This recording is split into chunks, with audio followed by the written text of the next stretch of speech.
Fictions, the Cozy Book Club podcast where we talk about the books we're reading. My name's Morgan. My name's Desiree, and this week we're discussing The Midnight Library by Matt Haig, a book that's a part novel, part existential crisis. It follows Nora Seed, a woman who finds herself in a mysterious library between life and death, where every book lets her live out a different version of her life. Let's get into it. Yeah, what do you think of the book overall?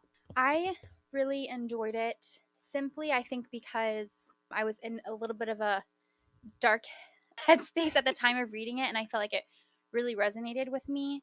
I think it was one of those books where you read it and it was what you needed at the time. So I really enjoyed it. How about you? I liked it a lot. I loved the idea. I feel like it's such a simple idea, like of all the alternate lives, but I've never read a book like it before. I can't believe I haven't. Just like I feel like the idea is so just simple and good. Why Yeah, haven't there been so many more books like it? this is one that I feel like I've seen people rave about, and I recognize the cover of it, Mm. and just I had never read it before. I feel like I say this every week, but it's one that really got me thinking too. I Yes. keep thinking, at what pivotal moments in my life would I try to explore what a different decision, where that would lead me? And it's like possibilities are endless. And then I felt good about myself though, because half of them were like, it would be a worse life when I'm Yeah, thinking about these hypotheticals. I don't know. I don't feel like I'm a very regretful person. Do you think you are? I don't think I'm regretful, but I definitely acknowledge that if I knew things that I know now at previous times in my life, there's different decisions I probably would have made. But I don't feel necessarily regretful of the paths I've taken, I guess, and where I am now. That's good. I'm glad you Yeah. don't. And I don't either. And when I started reading it, when I started thinking about it, I thought I was going to have more that I came up with.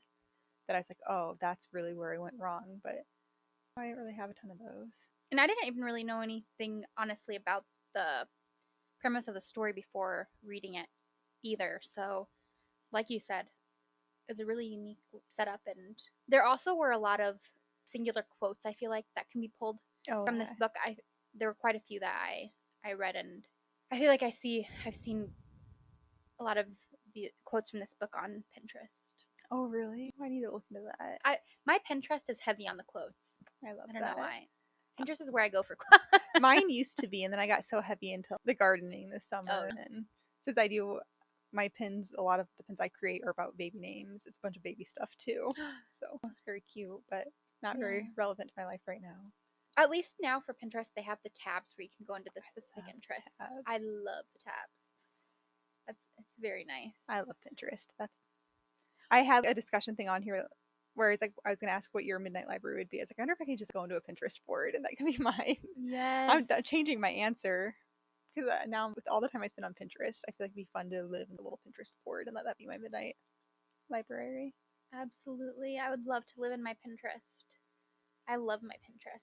Speaking of Pinterest, because obviously Pinterest has become a little bit overran with ads, Mm-hmm.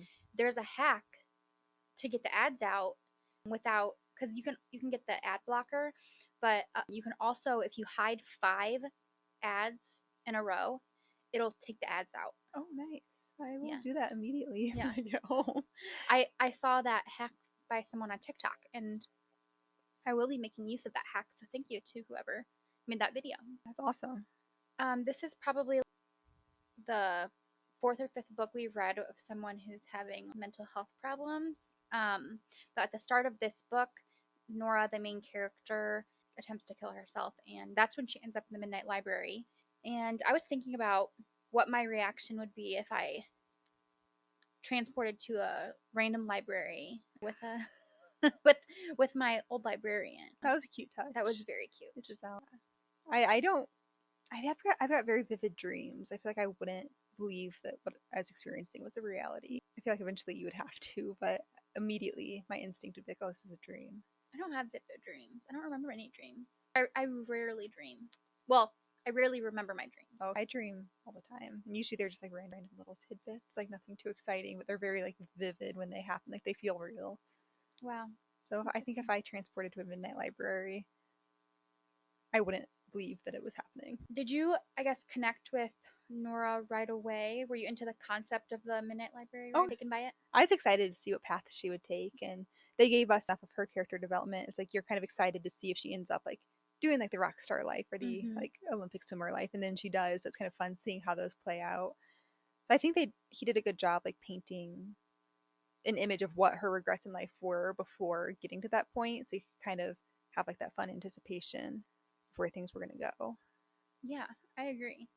Out of all of the alternate lives, did any stand out to you, or which one stood out to you the most? I feel like for me it's like the easy answer. It's like where she has Ash and Molly, and Mm-hmm. it made me sad when she left that life. And I was like, how can you have like that daughter that she like ended up loving, and just like that had to have been devastating. It was fun reading about like the Olympic swimmer life and all of I that. like that one too. But she just seems so happy with her husband and her baby. Those were the two I feel like that stood out to me as well. And then I thought it was interesting, like in the Olympic swimmer one, her dad's still alive. That made me sad for her. I feel like that creates a lot of regret. Maybe like a lot of like self blame where there shouldn't be any. If I would have gone down that path, my real life, he would have had that reason to keep going or whatever. That made me sad for her. Definitely. Obviously, regret is a huge part of it, but I feel like Matt Haig did a really good job of talking about regret, but also acceptance of those regrets. Yeah, definitely. In the way like when she's going back to these lives and they aren't quite what she thought they would Mm-hmm. be. I think that's a good representation. Like careful what you wish for because it might not be everything you hoped it would be. It's like in the rock star life and then her brother's dead. It's like, oh, Yes. that sucks. They got what they wanted, but it ruined him. Or the first life, which was the one with the ex fiance with his bar. I felt like that was a really good first life to go into. Mm-hmm. I don't know. I just feel like it was a really good first one because I feel like it was probably a huge, maybe one of the biggest questions she had on whether it was right to be with him or not, Yeah. and seeing what that reality would look like, and she was able to be like, no, that definitely wasn't where I would want to be. I feel like I'm a little bit in my man hater era because when I'm reading it, I'm like, obviously, like I've never met a woman who like ends a relationship and then like that was the wrong decision to make. Yeah, I can't even think of a Yeah. single one. That's so funny that you said that because today I shared a video on I posted my close friends story on Instagram like it's like I'm an influencer. I Um, love it. my close friends, and I posted one today and it said, "You're married? I thought you hated men. God forbid I know the difference between men and my man." And Exactly. I'm like, exactly. That's exactly Exactly. it. Exactly. I'm glad someone gets it. Yeah, I resonate deeply with that. Yeah, I don't. I agree. I'm glad that she quickly saw that life and was like, definitely I'm out. not. I feel like one thing that if I was in her position of exploring alternate lives, the knowing that the feeling of dissatisfaction would send me back to the library, you'd be you'd be nervous, or I guess scared to have a moment of dissatisfaction in a life that you might really love. That would be incredibly difficult. Finding Yeah. yourself settled in, finally happy, and then have just like that moment that everyone has. Yeah. And be like, oh, it's all taken from me now. Because I think even in a life that you love, you will obviously have moments of question, or I guess maybe even eras of questioning or dissatisfaction with maybe current Yeah. state of things. That's just so healthy and normal. I feel like if you're never dissatisfied, it's almost like that's a little suspicious. Right. And then when she moved to Australia and her friend was dead, that was upsetting. Oh, I did not expect that. no, I didn't either. That was a difficult little life. That shocked me when I read that. And it was like, it was so weird because it shouldn't have caused that. How did her being in Australia just mean that Izzy was driving at that time? But because she was, it's like that butterfly effect. Yeah. Yeah, that was really upsetting. And I don't even like to think about, I don't even want to have the idea in my head that anything I do could be linked to the actions of someone else and result. Do I know. you know what I mean? Where it's like, how does this like one insignificant thing I do like Yeah. ripple out and cause somebody to do something completely wild or horrible? I don't think like realistically she could blame herself for that, but human nature you're going to. Because Yeah. when you don't move to Australia, is he still alive? You move there, now she's dead. that connection, even if it's not completely logical. It wasn't anything to do with her, really. Mm-hmm. Just circumstances. So when we're reading it, and then we meet Hugo, who's another person who's having, I forget what he called them, slippers, sliders. They're sliding between lives. Mm. So he's another slider where he is also going through all of his regrets and all of his alternate lives. But we meet him, we find out that he doesn't have a midnight library. He's got a video shop. So then I was trying to think about like what my midnight library would be, and I felt like for both of us, it's probably my first thought was like bookshops, which makes Mm. sense with books or the library, bookstore, something like that. I got specific and I thought the Brood book in Davenport would probably be mine. But then now that we're talking about Pinterest, if I could have a digital one and like have like a midnight Pinterest board or something, that could be fun too. I'm thinking that mine would probably be a library, but I would want it to be a really cool library. There's this library or bookstore, I can't recall, over in Europe, and it's in a theater. So then the entire, if you can imagine, how in a typical theater there's the top of the theater with all the seating. Mm. So there's all the seating, and then below is bookshelves. So the people in the seats are sitting and they look down to all the bookshelves and everyone looking at the books. And so you can buy your books, and then you can go up top and read your books. That's so cute. It's the coolest place ever. I can't recall which country it's in, but I would love to visit that place. When I was in Boston with Jennifer, she took me to Harvard's library. It's so pretty and ornate and carved marble and gold details. It was a beautiful library. I feel like it would be very invigorating to be studying in a place like that. Yeah. I felt like I wasn't even there for anything besides fun, but I'm like I was motivated. It's like I need to get like a little smarter because you're just surrounded by all of these like studious, preppy dressed like students in the most beautiful library you've ever seen. Mm-hmm. And I was also thinking who my Mrs. Elm would be because for Nora it was somebody who was very significant in her life and guided her through a really difficult time. And I try to think like back to my childhood. And so, like, my first instinct when I was thinking, like, who my Mrs. Elm would be like my grandma. But when I was little, she was kind of on my parents' side. It was like when we were adults, when I was an adult, we became really good friends. So I think it'd be probably my great grandma Mimi. She was always on the kids' side, no matter what. And it was a similar age. I had a very difficult third grade, and Grandma Mimi would come and pick me up from school, and nobody else would. Because I'd call from the nurse's office, and they're like, "You're not sick." So then I'd have to call Mimi, and Mimi's like, "I'm on my way." I choose her as my Mrs. Elm. Oh, I don't know who my Mrs. Elm would be. I feel like so my problem is that I grew up, well, where I grew up is not where I'm from, and so I don't have people who like family who were really present for my life, honestly. But for some reason, someone who comes to mind what would be my third grade teacher. Third grade, or sorry, no, not third grade. Maybe it was second. No, maybe it was third. I think it was third grade. So probably my third grade teacher. I don't know why she was so. She's somebody that I think about kind of regularly. Actually don't even recall her name, which seems crazy, but that's not really important. But third grade is the time in my life that I really dove into books. And I know different phases of life doesn't really have anything to do with books, but I think of my life in phases based on the books that I read during that time because that's how I spent all my time as a kid and growing up. But she was so kind, and she was somebody that took extra time with me and recommended books and whatever. And then she even gifted me a personalized. She got me like leather hand bound journal and said that I'm gonna be a writer someday, and to send her. Why am I getting like emotional? Send her my book when I write it and whatever. Because we did write. I was in third grade. I was in an advanced class, which I didn't end up staying in advanced classes. But so I don't know. I feel like not a librarian, but a teacher. That's super special. Yeah, I love that. We should find what her name was. I know. I To should. her. I have it somewhere. And she was a really unique, memorable teacher. This probably isn't even legal anymore, but she used to have get-togethers for all of her students at her home, Oh. and she had the coolest house.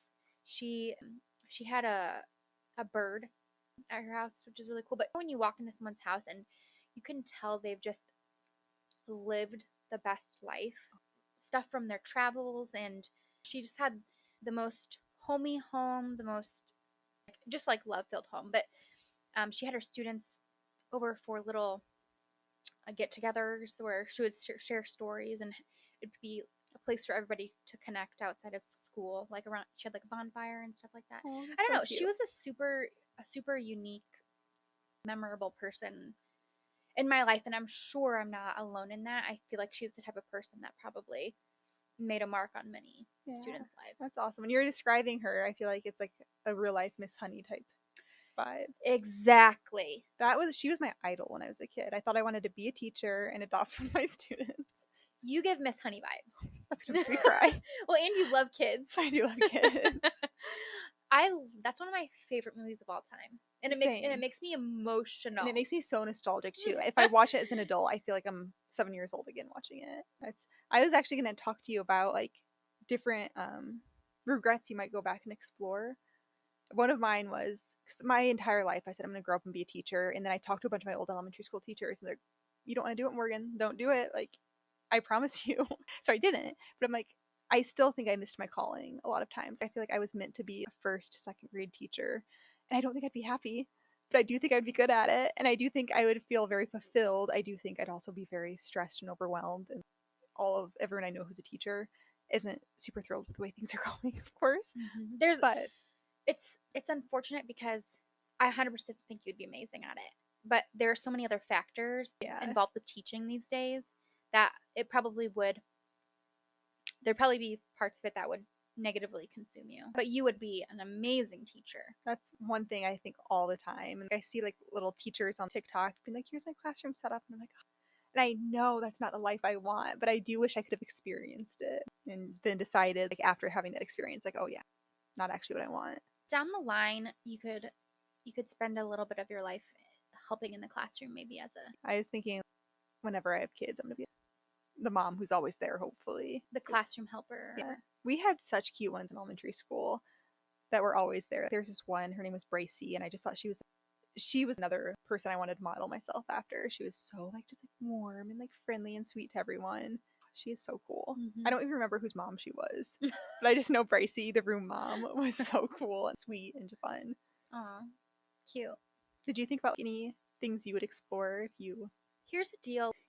I think about this stuff every single day of my life. There was a couple quotes in here, and it's stuff I needed to hear because I am the type of person that I'm I'm not satisfied with whatever even if I'm enjoying it so much. For example, Morgan and I get together once a week at this point and talk about the books we read, and I'm enjoying it so much, but I'm like, what else should I be exploring?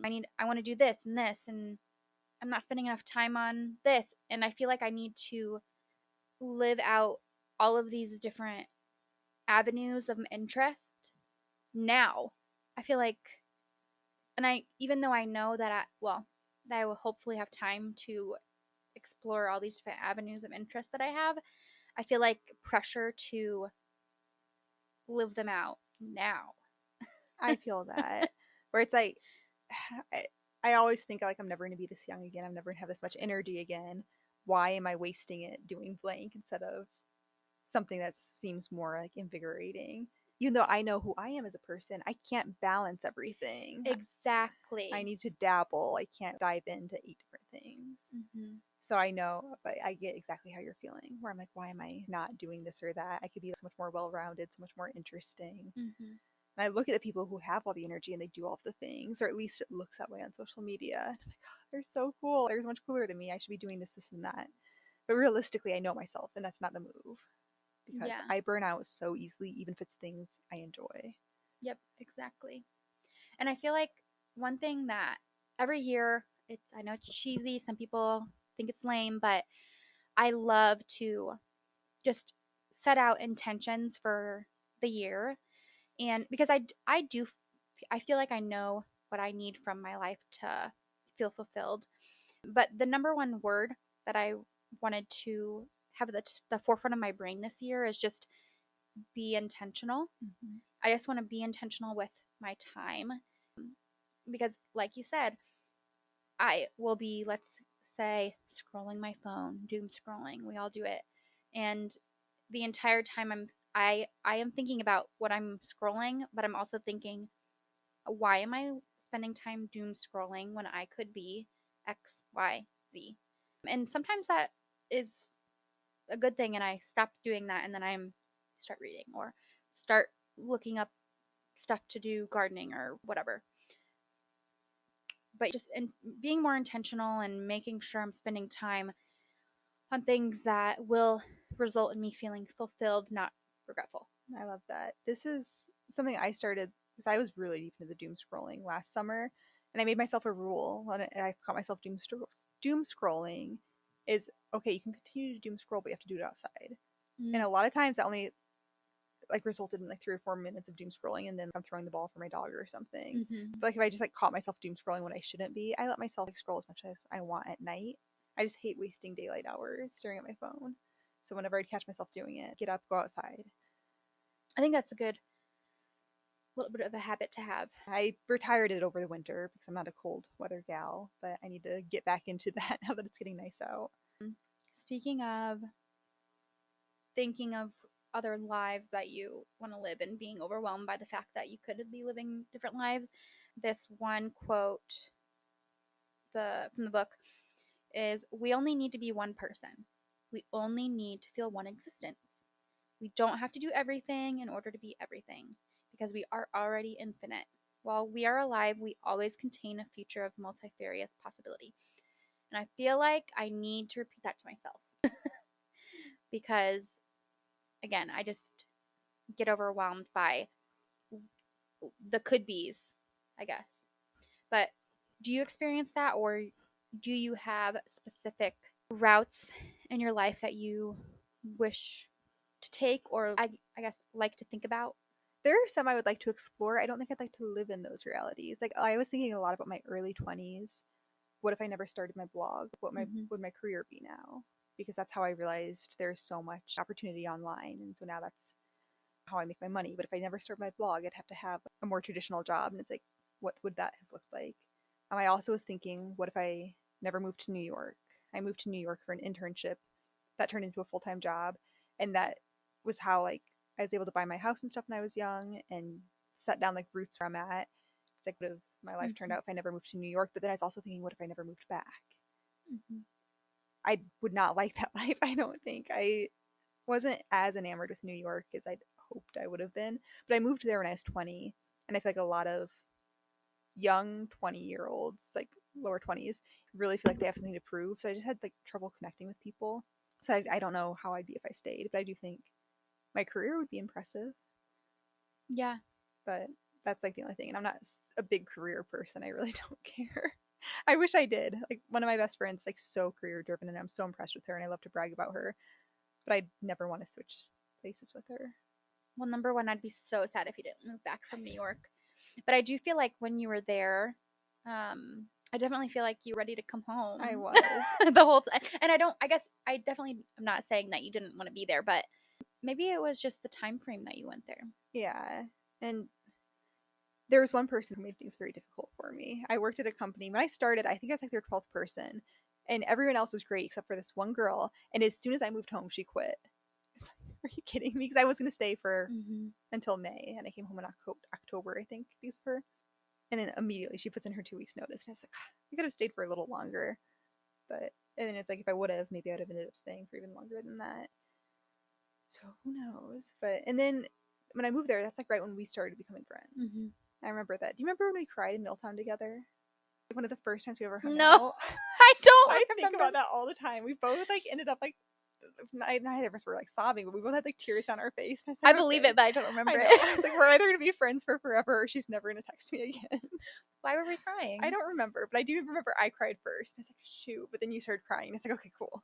Cool. No matter who it is or what, if somebody's crying, I'm crying. Yeah. Immediately. I was glad I'm the only one. I forget what we were even talking about. That was like such a dark time in life. So I could have been talking of like one of 20 things. But That's funny. I don't remember though. I mean, I remember we've been got emotional many times, but That's funny. I feel like there are many things that there are so many opportunities. For example, I was in college and I worked for the school. I had multiple jobs, but um, all of a sudden I went in college and I needed a job ASAP, and I applied to multiple jobs and I ended up interviewing with the company that I'm currently with, and that's 9 years ago now. And by all means, I it was meant to be a transitional job in my life, and it didn't end up being. And I've been in multiple positions within the company I'm at now, um, and I mean that's been 9 years of my life. So one thing that I do feel, I guess, regretful about is how Morgan and I met was because we both were blogging, and I was heavier on the side of like photography, and I was kind of doing that as a side business. I worked with Morgan, and then there was another blogger that I worked with regularly. Every month we would do a shoot for her for content for her blog, um, which she actually was super interesting person because she was a lawyer who was a was doing content as well as being a lawyer. So I had kind of this little side business where I was doing that. And to be honest, and I feel like this happens to a lot of people, because I got this new job, probably over the course of years, I spent less and less time on like the creative things that I was doing. I feel like there's definitely another life where I didn't get a job with the company that I'm with now and was more of a freelancer creative. And that's something I think about, I feel like, a lot. Yeah. You know, Yeah. You had a good thing going with your photography. I did. I did. But I also feel like I have an issue where I constantly question myself, and that's hard to manage when you are you are a business yourself. Do you know what I mean? No, I get that. Where you don't have others to validate, I guess, how you're doing and feeling. And I think that a way around that is like being involved with community of creatives, but I didn't do that. Thinking about this is actually really stressing me out because I'm constantly thinking about like if I'm at a place where I want to try a different path in life. And that's not something I think I will ever grow out of. I feel like some people would refer to it as a quarter life crisis or midlife crisis. It's not it for me. I'm constantly questioning. Oh yeah, what I'm doing. oh, I get No that. matter if I'm so content. Like I feel like I have a really good balance in my life right now, and that's something I cherish heavily. I need balance, otherwise go cuckoo. Yeah. And like what the life I have right now, it allows for a lot of balance. But I feel like I resonate heavily with like Sylvia Plath, who's constantly questioning, never feeling like satisfied, I guess. I spiraled a few weeks ago feeling like I needed to completely pivot my life because I hate all of like the uncertainty with like making money online. Yeah. I think about Very money stressful. every single day, even though like we're not in a place where we have to worry about it, but everything online could just go away. So I had myself convinced I need to be a radiology tech, and I like inquired to Eastern Iowa community colleges about their programs. Like I didn't end up going. They were like, you can come to like this informational thing.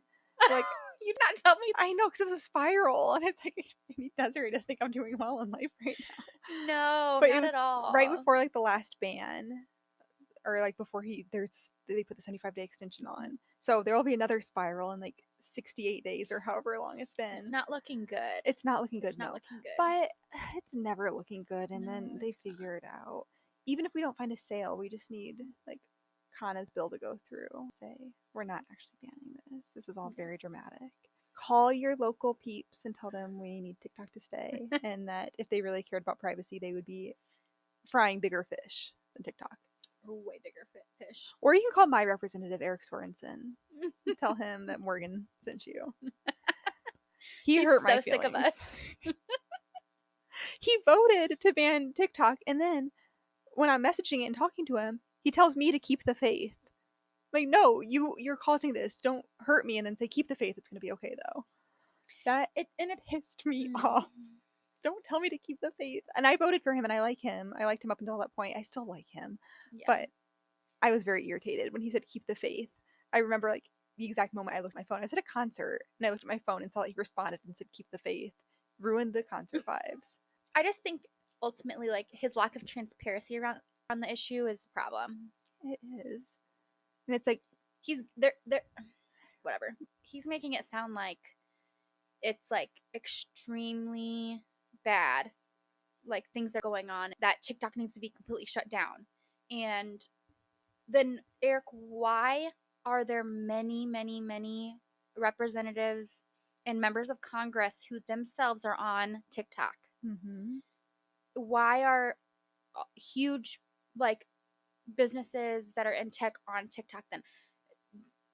His rationale is not sitting well with us, and we need answers. We do need answers, And we're not satisfied with what he said. but I try to like tell myself like, oh, you're chill, like whatever, take it day by day. You've got like emergency savings, whatever. Yeah. But I'm not chill. That's a lie. I just think about it constantly. Yeah. Well, I wasn't this way until they started trying to take it away this time last year, and Yeah. then it got that bug in my head, and so like every day it's It's like, just like something that's sitting back there, and just anytime you are having a moment of silence, it's back in your yeah, yeah. yeah. I just think about it a lot. Yeah. No, you're definitely not alone. And even the small businesses that are dealing with China tariffs are now stressed the hell out.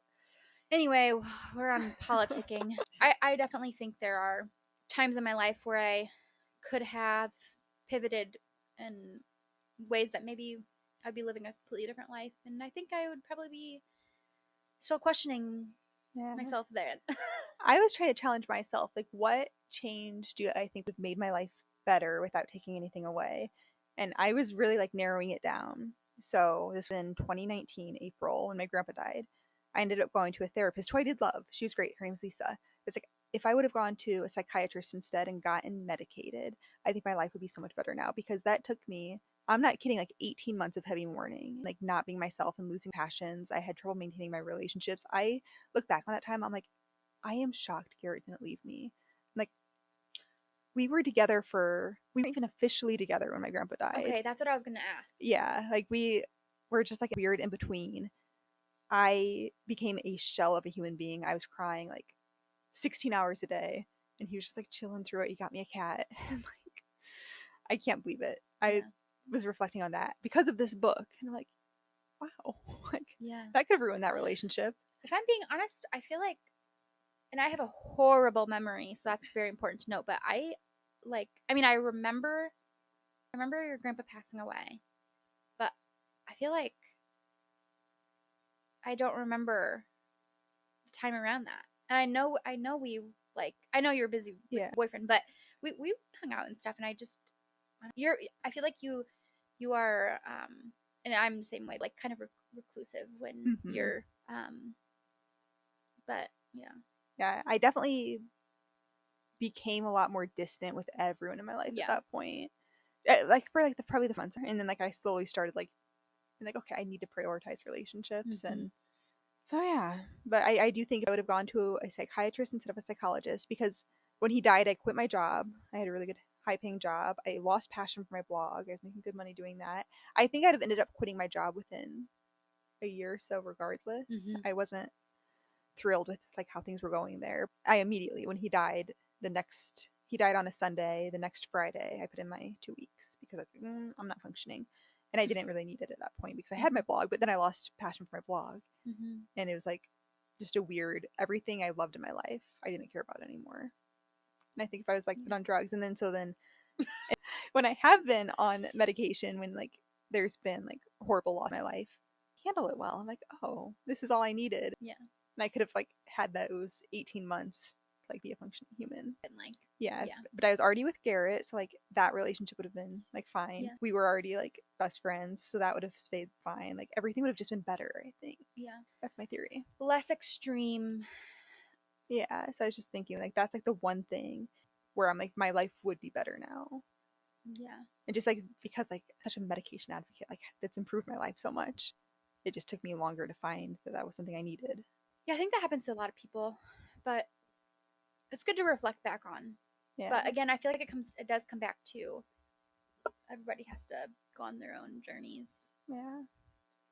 But maybe you could, somebody listening needs to hear that, and then they'll. Oh, and I know people are like, oh, I don't want to rely on medication. I felt that way, and now that I do, I'm like, oh, my life's so much better now that I rely on medication. Yeah. Love it. So at the end of the book, Nora ends up returning to root life, which is her original life, which before she went to the midnight library was she was trying to kill herself. What were your thoughts on the ending? Did you think it was a good way to end the story? I liked it. I didn't love it. It felt like a little too, like almost cheesy to me. Where like if you felt that low before, I feel like I don't know, it's not so easily turned around. I feel like it was wrapped up nicely with a bow, which sometimes I like, sometimes I don't. I could have done with or without it. I liked the majority of the book more than I liked the ending, I guess is what I should say. Yeah, I can see that perspective. Didn't have a problem with it.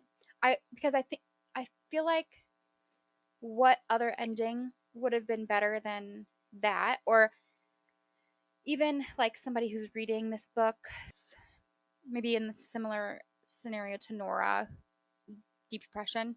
Um, I feel like that's the type of ending that that person would probably need. Yeah, so it's good for the Yeah, reading. and I don't know what other ending that would come up with that would be better to wrap it up. Yeah, I just felt neutral about it. Yeah, but there are tons of people who do not like the way that he ended the book. Oh, really? So yes, they have the same sentiment as you, as it's too tightly wrapped up. Okay. So with a bow, you're not Yeah. alone in that. So I can see it. I don't have a problem with it.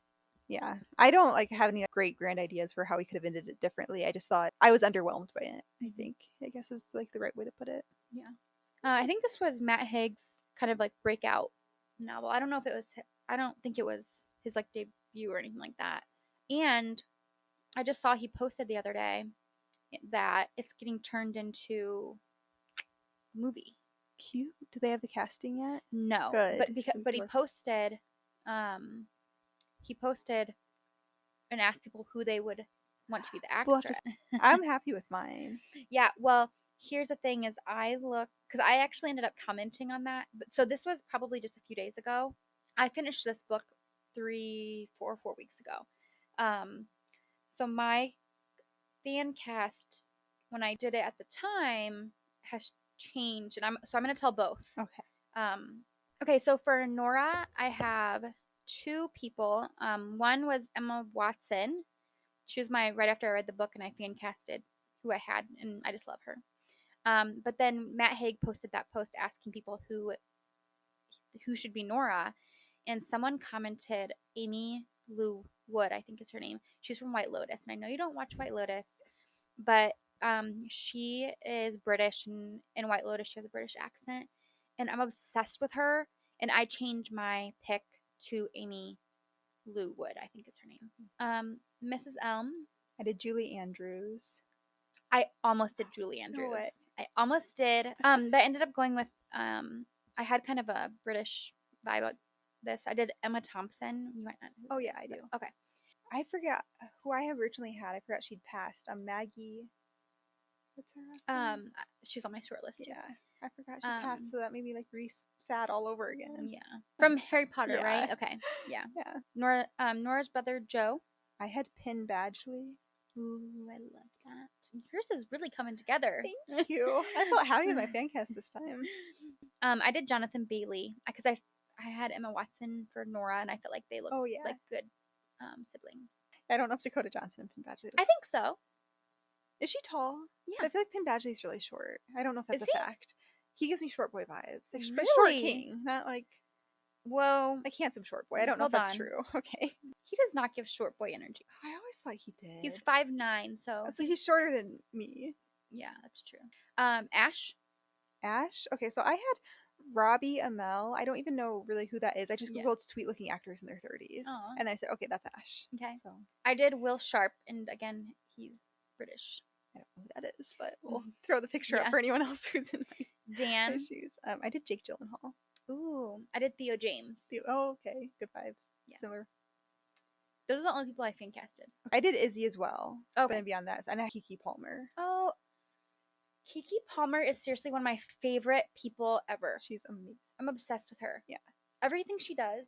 I actually want to. She has a new movie Oh, with oh, cute. her and Scissor on her movie. Love that. I think you just got to put it on Netflix. But yeah, I love that. Wow. I feel like I don't even know what we just talked about, but that was our discussion on Midnight Library.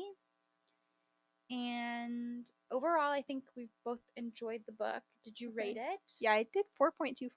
Okay. I 4.25 as well. I'd recommend it. Yeah, definitely. Me too. Yeah. It's like, I don't think it's on my reread list, No. but I'm definitely, like, if anyone asks me about it, like, yeah, you should read it. It was a good book. Yeah. And anything over a 4 is good for me. Agreed.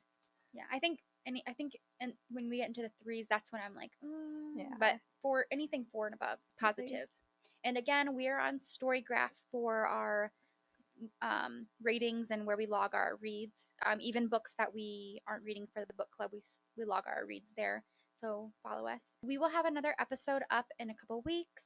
We're reading Say You'll Remember Me by Abby Jimenez.